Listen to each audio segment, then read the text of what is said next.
I read you. Where are you? Flying blind on a rocket cycle. Flying blind on a rocket cycle? And now, my friend, the first rule of Italian driving. What's behind me is not important. At the beginning, when you tried the first time the 500, fuck. Fourth is Ginters. Fourth is Sylvain Gintoli. Sylvain taking a second out of Tony Elias in one lap with 5 to go. Permission to become a complete fan? No, I am, your mate. Sorry, go on Sylvain, Rostrum boy. I hope you're up early in Ballston. Come on, Caroline, I'm sure you can Caroline, enough. Put the bottle down, it's too early.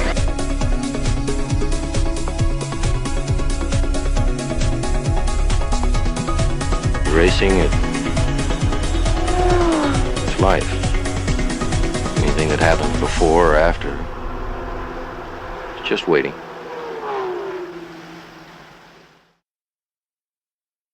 Welcome back. Welcome back to the show of record, the show that matters, and the show that puts you on pole position for the news, the opinion, and the commentary in the world of motorcycle road racing. Yes, we are back after an almost 12-year absence. Hey, better late than never, right? Back for episode 100. We're into triple digits, so that would make this the Doing the Ton plus Neil Hodgson episode if we go back to the old ways of doing things. So, an update. The last 11 and a half years, what I've been doing, stuff. But anyways, why am I back and doing this again? Let's get this out of the way. Several reasons, and I actually wrote them down, and we'll be referring to my notes. And one of the new reasons is video. We're going to put this out as not just an audio podcast, but you can watch me on YouTube as well. That is going to be youtube.com/Rumblestrip podcast, I believe. We'll leave a link in the show notes for you to look at that. Right now, it's just going to be me here. Eventually, I'm going to do some other things, but it's important just to get this out because I've been thinking about it too long. More important to do than to think, at least at this point. So, what triggered this? Over the last couple months, last month really, I was cleaning out one of my email accounts and came across some very old emails. One was from David Emmett, and it was referring to the video that I did for, it was a World Superbike when, was it Michele Pirro? No. Who was it? No, because Michele... Anyways. God, you'd think I'd remember this. But anyways, the whole Godfather thing when whoever was a Superbike rider at the time, you know, if you're watching this on YouTube, I'll put the name here. If not, well, you know, I'll put a link to that video. But anyways, Haga should have won the championship. But, yeah, anyway, so then David Tardozzi comes and gives him, you know, the Godfather hug, kiss on the cheek kind of thing. It was, you know, don't go swimming. Yeah, so that was one. And anyways, David in his email had said something about how that was just like a huge hit in the paddock that had everyone laughing and kind of shaking their head up and down going, yep, yep. Another one shortly after that was an email from Michael Sis. Remember him? Yeah, so apparently in one of the old episodes, I had pretty much called him out on his Ponzi scheme, and then he sent me an email trying to justify all his stuff, and yeah, you know, it was fun, just like, ooh, hey, people are listening, right? And then the last month or so, there's an old Buell video that I had commented on from 6 or 7 years ago, and some Buell apologist was going on and on about how Eric Buell was right and everyone else was wrong, and that it's a conspiracy that, you know, no one else puts fuels in tanks and only one disc is needed, and that people racing are just in, you know, they're not really trying to push the boundaries. And like, just the typical moronic things you expect from, you know, cult of personality followers. But anyway, so a lot of that just kind of like triggered me that, like, yeah, I got some things to say about stuff, and kind of enjoyed doing that in the past. And yeah, I got some things to say about what's going on in motorcycle road racing, World Superbikes, maybe not as much, because really I've been out of touch with them, but MotoGP, and perhaps some things here in the U.S. Going on as well. I'm going to touch on in just a couple minutes. Yeah, so let's talk about some racing here in the U.S. real quickly. I had the opportunity to call this year's Daytona 200. That not only at the track as one of the 2 track announcers along with Richard Chambers, but it was also broadcast on NBC Sports Gold and their Track Pass. If you want to go and watch that, if you don't know about it or you haven't watched it, just go to that, and then sign up for the American Flat Track Series. And in that package, you can then watch the Daytona 200. Flat track, we may touch on that because, man, are those guys doing things right. But different discussion for a different day. So Daytona 200, it was an amazing race. It was a very good race. The ending was classic. That Brian Pash won it was awesome in the sense that his mentor, Lloyd Bailey, had been killed in a crash racing down in South Florida back in December, and he's got a wife and a couple young daughters, and Brian donated half of his winnings to Lloyd's children's college fund, or education fund, I guess I should say. So that was cool. It was like one of those storybook endings, and if you watch after the checkered flag and kind of everything after that, you could tell it was really, really important to him, hit him hard emotionally, and not just winning the race, but what winning that race meant in the sense of paying back to his mentor's family. So that was good. There's a lot of other good racing. Michael Barnes, 52 years old almost, and he still got it. Although apparently he said to some people I know that he was pretty much beat after that race. He was just completely whipped. So if he wants to do something like that again, he's got to up his training game. But hey, at 52, the fact that he was able to hang and run with an 18-year-old kid, and I think Pash is like 23, maybe 24. I don't think he's quite that old, but anyways, that says something for how good Barney still is. Pash is headed off to the BSB series. I believe he's going to be running in Supersport there, running a Triumph. Could be wrong, but I believe that's where he's going. Again, haven't paid much attention to the British series in the last few years. But there you go. Sean Dillon Kelly led most of the race. He races for John Ulrich's, or actually Chris Ulrich is now running the team, but the M4 X-Star Suzuki team. Really, really, really impressed with him. I'm going to be interested to see what he does in Moto America this year. 18 years old. Very mature for his age, good head on his shoulders, really didn't get rattled at all. Maybe the last couple laps just didn't play his cards quite right, backed off just a little bit too much, trying to bring it home safely, and allowed Pash to close a 5-second gap in the last 9 laps. This last second half, you can just call that from the draft, but yeah, it was good. And I think that triggers a couple things about what's happening here in the U.S. Do we have any young talent that's going to make it overseas? I don't know. But as far as building a talent pool that we have here in the U.S., I think we have some opportunities and some possibilities, and it's good to see. It's taken Moto America a number of years, and it'll still take a number of years. It's not something you build up overnight. It takes 5, 6, 7, 8 years to build up that pool of talent so that hopefully you can ship them overseas. We're seeing Joe Roberts, who really didn't do much racing in the U.S., but he's over in Moto 2 now with a great opportunity. Cameron Beaubier, obviously signing and running Moto 2 now, and Garrett Gerloff still running in World Superbike. So some opportunities there. We'll see. So let's just dive into it. We're a couple days away from the MotoGP season kicking off here. And, there's been a lot of podcasts out there that have done some great previews for it. I'll mention two. Toby Moody is back doing a podcast called The Race. So that's great to see. And he's doing some great work over there with Simon and Valentine. And then, of course, the Paddock Pass podcast with David Emmett and that crew over there. I think they've done, they're doing great work and have done some really good previews for what's coming this season, but I just wanted to run down a few thoughts for myself. So, the big thing we're going to talk about is Marc Marquez. You know, is he going to win the championship again? Is he going to be back like he was? It's all swag right now. Serious wild-ass guessing. No one knows. And what happens in, you know, his private testing and his riding, and then when he actually gets on track, come, say, Portugal, because he's going to miss the first 2 rounds in Qatar, you don't know. You really don't know. Until literally the rubber hits the road, for that bad old cliche, you're not going to know.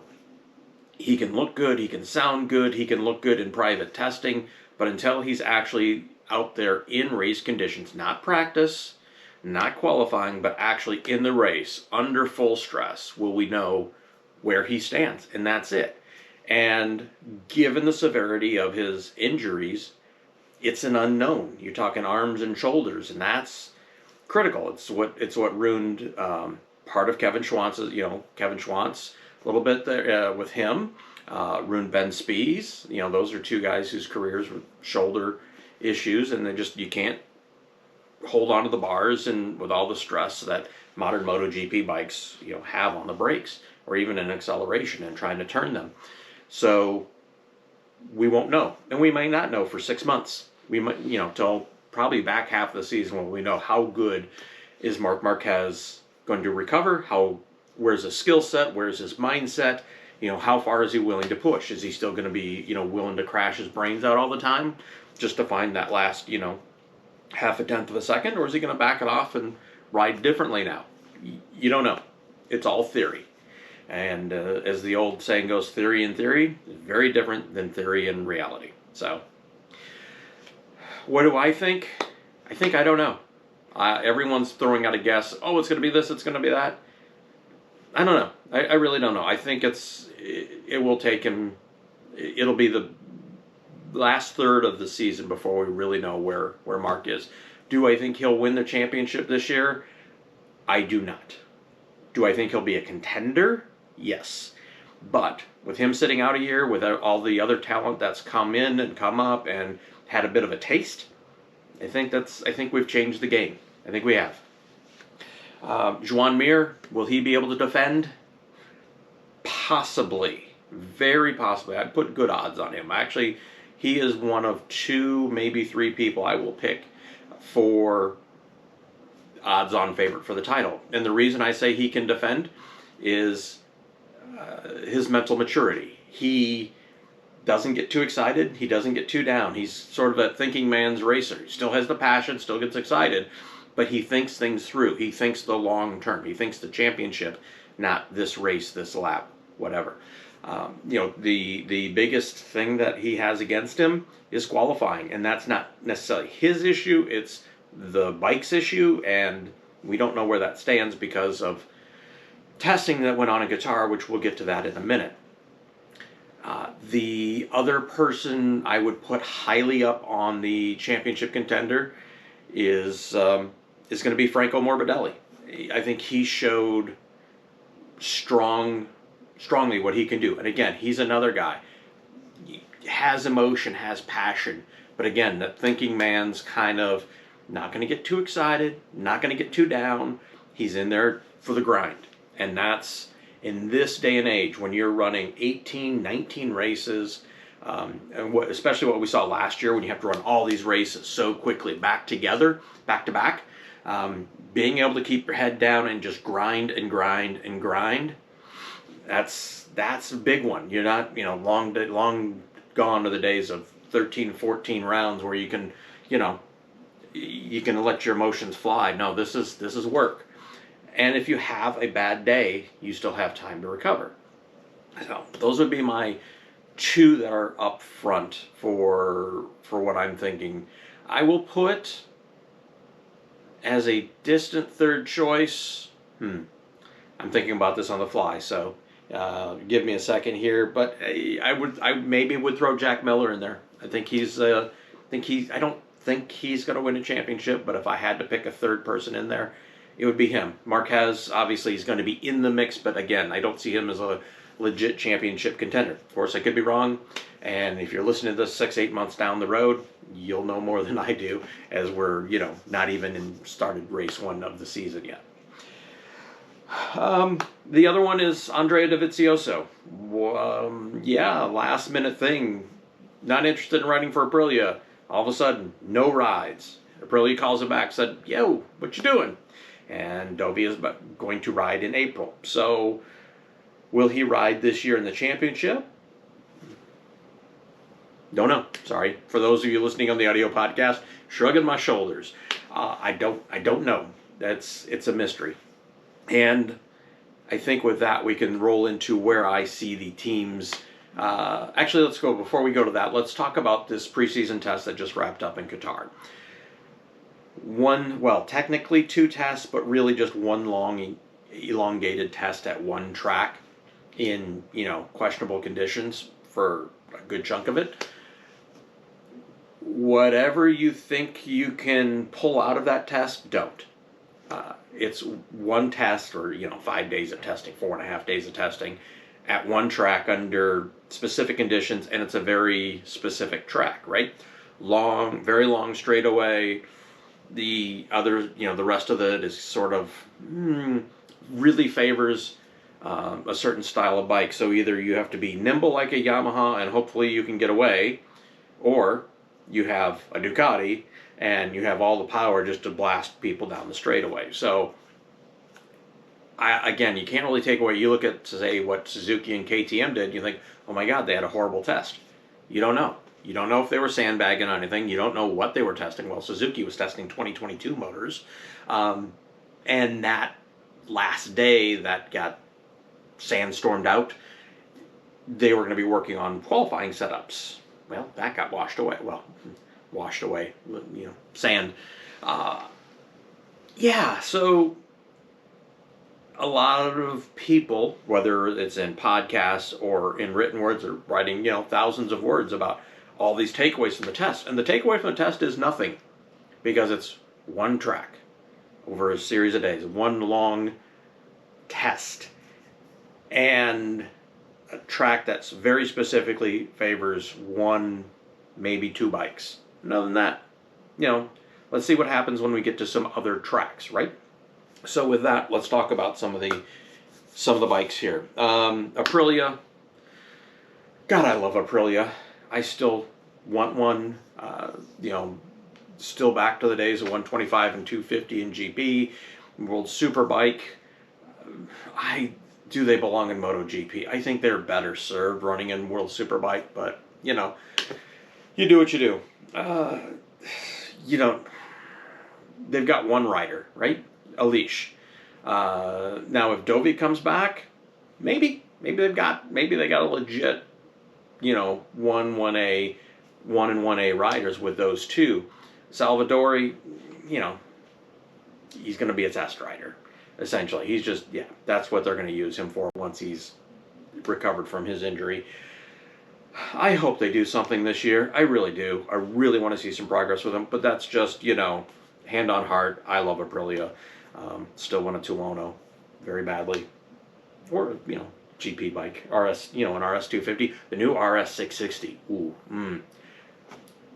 They sound amazing on the banks of Daytona. They do. There were a couple running there. And, Ducati. Wow. That's going to be interesting to watch. Jack Miller is your lead rider. I'm not saying he can't do it. Everyone thinks of Jack as still young, but he's not. He's been in the Premier class for 7 years now. This will be his 7th year in the Premier class. It's put up or shut up time, and I think we saw a huge step in maturity for Jack the back half of last season, and it really showed in the last few races. And his performance at the end of last year is really why I have him as sort of third in my choices for who could win the championship.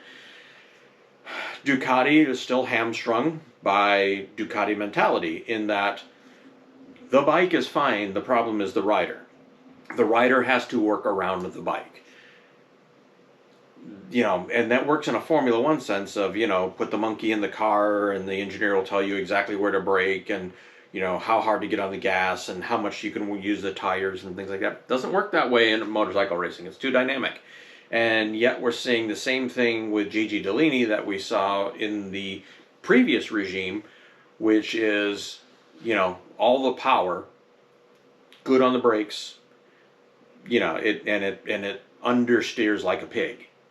So apparently Jack and Pecco have sort of figured out how to get that bike to turn regularly. They're not as specific, they're not as particular about how the Michelin tires work compared to Dovi. So there's an opportunity there. The B team Zarco up on the Pramac team will be interesting, and there's, what do we say about Ducati? You want them because they're red, they're Italian, yes, but I don't think they can do it. Not with the current chassis that they have. They need a bike that is more rider friendly, where the rider doesn't have to work so hard. I think most of those guys would take just a little off the power and a little off the stability if they could get the bike to turn easier and not be completely worn out at the end of the race, because it takes so much physicality to ride the bike. So Honda, Honda's going to be interesting to watch this year, just in the sense of, when Marquez comes back, do they continue the road they were going on last year to make the bike easier for everyone else to ride? Or do they go, oh, Mark's here, we're just going to do everything with Mark and screw everybody else, and no one else can ride the bike but Mark, but as long as Mark wins, who cares? Hopefully they've learned from that and go to a bike that everyone can ride, and we'll see. They're going to be a strong bike. Paul on the Honda will be interesting, but again, it's time for Paul to put up or shut up. He's been in the Premier class long enough. He's on a factory bike. This is the factory bike he's always wanted to ride. His style suits the bike, because he also is a physical rider. The Honda is a very physical, like the Ducati bike, to ride. And if he doesn't do it now, that's it. And then he'll just be a second-tier rider the rest of his life. He's got this year, maybe next year. But, I mean, he's put his own pressure on. Good for him that, no, I'm here to win races. Honda didn't bring him on to learn for a year. They brought him on to get there, win races, run for the championship. Alex Marquez, interesting first year. Yeah, he went from like, oh my God, he's what's this guy doing on the bike, to okay, this is why he's a double world champion. Taka Nakagami, again, can he win a race? Can he win a race?